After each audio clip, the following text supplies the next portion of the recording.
ล่าสุดเจ้าหน้าที่ตำรวจลาวออกมาชี้แจงประเด็นเรื่องกองร้อนบุกลุกบ้านเฮือนประชาชนคนลาวในย่ามวิกาลหรือว่าในย่ามดึกดื่นเที่ยงคืนหลังจากนั้นมานี่ก็สิมีคลิปหลุดออกไปตามโซเชียลก็เลยเกิดเป็นกระแสวิพากษ์วิจารณ์สังคมนี่วิพากษ์วิจารณ์เจ้าหน้าที่ลาวนี่ก็ออกมาปกป้องลูกน้องตัวเองเด้บอกว่าสื่อสังคมออนไลน์เนี่ยใส่ให้ป้ายสีเจ้าหน้าที่รัฐอ่าบ่มีความเหมาะสมบ่ฮู้จักการปฏิบัติหน้าที่ของกองร้อนว่าซั่นนี่แหละคันเป็นประเทศอื่นเขายกตัวอย่างประเทศไทยคันลูกน้องเฮ็ดผิดเขาก็ต้องออกมาขอโทษพ่อแม่พี่น้องประชาชนแต่ว่าในประเทศลาวเฮานี่บ่เคยเห็นตำรวจหรือเจ้าหน้าที่รัฐนี่ต่อให้ผิดซำใดก็สร้างบ่เคยออกมาขอโทษพ่อแม่พี่น้องประชาชนคนลาวเด้เจ้าเคยเห็นบ่พี่น้องซอยคอมเมนต์มาบอกกันแหน่เคยเห็นบ่ประชาชนนี่ผิดอยู่เบิดปีเบิดชาติคันประชาชนเฮ็ดผิดนี่จับมาบังคับให้เฮ็ดคลิปออกมาขอโทษพ่อแม่พี่น้องขอโทษเจ้าหน้าที่รัฐขอโทษอำนาจการปกครองขอโทษผู้หลักผู้ใหญ่แต่ว่าผู้หลักผู้ใหญ่เฮ็ดผิดในลาวเฮานี่กล้าขอโทษประชาชนบ่ถามเนี่ยอันนี้เนี่ยระบอบคอมมิวนิสต์มันคิดว่ามันใหญ่มันเหนือกว่าประชาชนแล้วอีกอย่างเด้อพี่น้องเรื่องเอกสารหนังสือขอผักเศร้าอันนี้ขออนุญาตนะพูดเป็นภาษาไทยแล้วก็จะถามพี่น้องคนไทยด้วยอยู่ในประเทศไทยเคยมีไหมแบบเนี้ยเวลาประชาชนคนลาวเนี่ยอยู่อีกอำเภอหนึ่งหรือว่าอยู่อีกจังหวัดหนึ่งตำบลหนึ่งจะไปอยู่อีกตำบลหนึ่งไปทำงานไปอยู่นานๆ2 เดือน3 เดือน6 เดือนปีหนึ่งขึ้นไปเนี่ยต้องมีเอกสารหนังสือขอพักเซาต่างหากนะมีบัตรประชาชนใบเดียวนี่ไม่จบนะต้องมีหนังสือเอกสารขอพักเศร้าอีก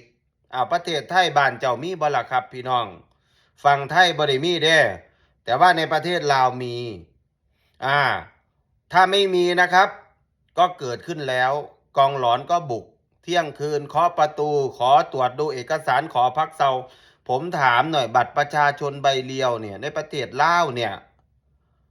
บัตรประชาชนใบเดียวมันยืนยันความเป็นลาวบ่ได้บ่อยากไปอยู่จังหวัดใดแขวงใดของประเทศลาวมันไปได้เบิดอยู่จำปาสักสิไปอยู่เวียงจันทน์มีบัตรประชาชนใบเดียวนี่ก็พอแล้วสิไปเฮ็ดยังให้มันยุ่งยากขนาดนั้นหรือว่าต้องการเงินบ่หรือว่าจังใดญาติมันบ่ได้กินน้ำกันบ่หรือจังใดประชาชนแห่งหาอยู่หากินลำบากแห้งเฮ็ดให้ยุ่งยากไปกว่าเก่าเรื่องระบบกองร้อนนี่ก็คือกันระบบกองร้อนนี่ถูกสังคมวิพากษ์วิจารณ์ว่าไทยหรือลาวหรือโดยเฉพาะคนไทยไปเที่ยวประเทศลาวเขาก็เห็นเด้บางเทื่อก็เกิดขึ้นย้อนอีหยังข่อยขอตำหนิอยู่อย่างหนึ่งกองร้อนเนี่ยการปฏิบัติหน้าที่นี่มันต้องแต่งตัวใส่ชุดยูนิฟอร์มให้มันคือเจ้าหน้าที่รัฐแต่ว่ากองร้อนแถวบ้านนอกเฮานี่บางคนนี่บ่ใส่เสื้อก็มีเด้ใส่เกือบแตะใส่เกือบแตะพายปืนอากาพุ่นแล้วสูบยาเสร็จทวนย่างไปตรวจไปค้นนักท่องเที่ยวต่างประเทศเขาเบิ่งเขาบ่คิดว่าเป็นเจ้าหน้าที่รัฐได้เขาว่าโจรเขาว่าบ้านป่าเมืองเถื่อนเขาก็เลยเกิดการบ่ยอมรับคันสิเป็นกองร้อนก็เป็นแต่ว่ามันต้องมีชุดยูนิฟอร์มออกมาให้มันดีๆใส่ดีๆทั่วประเทศเพราะว่าเขาเปิดการท่องเที่ยวเป็นบ่ให้ต่างประเทศเขาเห็นเวลาเขาไปหลินไปเที่ยวประเทศลาวโอ้คนนี้เป็นเจ้าหน้าที่คนนี้เป็นหน่วยงานรัฐอันนี้บ้านเฮาที่ผ่านมาเนี่ยโดยเฉพาะในต่างเมืองต่างแขวงเนี่ย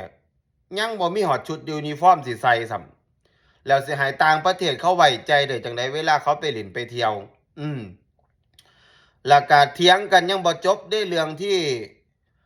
มันมีเรื่องหนึ่งเนาะที่เถียงกันมานี่ตั้งหลายปีแล้วนะประเด็นเรื่องคนต่างประเทศไปเที่ยวประเทศลาวไปนอนบ้านเพื่อนคนลาวรู้จักกับคนลาวสนิทกันก็แล้วแต่นะเจ้าของบ้านอนุญาตให้นอนก็แล้วแต่ต้องไปแจ้งผู้ใหญ่บ้านผู้ใหญ่บ้านต้องไปแจ้งกองหลอนถ้าผู้ใหญ่บ้านไม่อนุญาตให้นอนบ้านเพื่อนคนลาวก็ต้องไปเช่าโรงแรมก็ต้องไปนอนบ้านพักหรือโฮมสเตย์ อ่า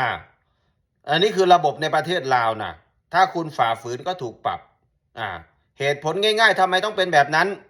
เขาก็จะตั้งคำถามย้อนกลับเจ้าหน้าที่เขาก็จะบอกว่าถ้าเกิดเหตุการณ์ขึ้นคุณจะรับผิดชอบไหมถ้าเกิดเหตุการณ์ขึ้นจะสิรับผิดชอบบ่เจ้าของบ้านเอาสิว่าจังไดบัดนี้เขาเพิ่นตั้งคำถามแล้วก็สิตอบง่ายๆคือว่ามันสิมีปัญหาอีหยังเขามาเที่ยวบ่ได้ถือปืนมาบ่ได้เอาอาวุธนิวเคลียร์มาสิว่าว่างระเบิดอีหยังบ่แม่นพี่น้องอันนี้มันไม่ใช่นะคือระบบคอมมิวนิสต์ในลาวเป็นระบบควบคุมคนไม่ว่าคนลาวจะไปอยู่ไหนในประเทศลาวหรือคนมาจากต่างประเทศเขาก็จะใช้ระบบคอมมิวนิสต์นี่แหละควบคุมตลอดเวลาไม่ให้มีความเป็นอิสระอันนี้คือข้ออ้างนะครับเขาหวังผลทางการเมืองไม่ให้ประชาชนหรือคนต่างประเทศโดยเฉพาะคนไทยเนี่ยจะถูกจับตาเป็นพิเศษเพราะว่าประเทศไทยเป็นประเทศที่ปกครองในระบอบเสรีวิพากษ์วิจารณ์ได้ย่านคนไทยเนี่ยยุยงปลุกปั่นอย่าไปคุกคีกับคนลาวก็เลยให้ไปนอนบ้านพักเห็นป่ะพี่น้องอันนี้คือระบบในประเทศลาวนะประเทศไทยนี่บัตรประชาชนใบเดียวอยู่อุบลจะไปอยู่หนองคายจะไปอยู่อุดรจะไปอยู่ขอนแก่นอยู่อำเภอนี้จะไปอยู่อำเภอนั้นไปอยู่5 เดือนเป็นปี2 ปีก็ไม่ต้องมีเอกสารหนังสือขอเข้าไปอยู่หรือว่าหนังสือผักเศร้าบ้านเฮามันคืออีหยังมันคือหยุ่งคือยากแท้ขนาดเฮ็ดบัตรประชาชนก็ยังเสียเงินใช้เส้นนั่นเส้นนี้ย่ามใดมันสิเจริญกูถามบักซ้อนไส้นี่ย่ามใดสิเจริญเนี่ยพวกที่มีอำนาจในประเทศลาวบักซ้อนไส้บักท่องรุ่นเนี่ยกูถามเนี่ยนับภาษาอีหยังกับภาษาส้นคนธรรมดาทั่วๆไปมันสิเฮ็ดหยังได้ขนาดผู้นำเนี่ยมีอำนาจสูงสุดบอกว่าระบอบคอมมิวนิสต์เป็นระบอบพรรคเดียวบริหารประเทศง่ายบ้านเมืองมีแต่ความสงบบ่มีฝ่ายค้านเข้ามาคัดค้านบริหารประเทศราบรื่น